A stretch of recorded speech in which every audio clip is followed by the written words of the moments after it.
مسجد کے باہر ایک فقیر بھیک مانگ رہا تھا۔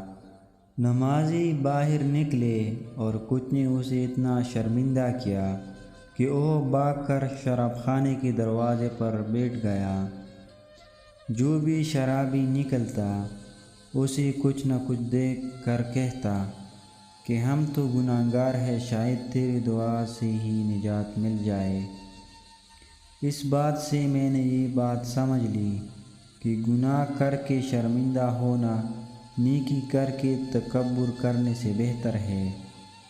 امام شافعی رحمۃ اللہ علیہ فرماتے ہیں، اس شخص سے ہرگز محبت مت کرو جو اللہ سے محبت نہیں کرتا، کیونکہ جو خدا کو چھوڑ سکتا ہے وہ تمہیں بھی چھوڑ سکتا ہے۔ سورہ شمس میں خدا 11 قسمیں کھانے کے بعد فرماتا ہے، بے شک وہ کامیاب ہو گیا جس نے اپنے نفس کو پاکیزہ بنا لیا۔ لوگوں کی باتیں پتھر کی طرح ہے، ان کو پیٹ پر لا دو گی تو یہ پیٹ ٹوٹ جائے گی، ان کو اپنے قدموں تلے ایک برج بنا لو تو ان پر چڑھ کر بلند ہوتے جاؤ گی۔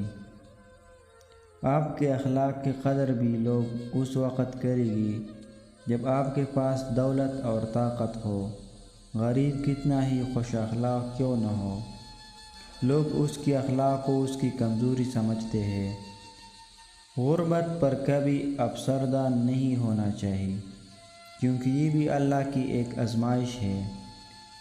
حضرت امام شافعی رحمۃ اللہ علیہ فرماتے ہیں، 3 عمل ایسے ہیں جو انسان روزانہ کرتا ہے اس کا رزق بہت زیادہ بڑھ جاتا ہے۔ نمبر 1، تہجد کی نماز پڑھنا۔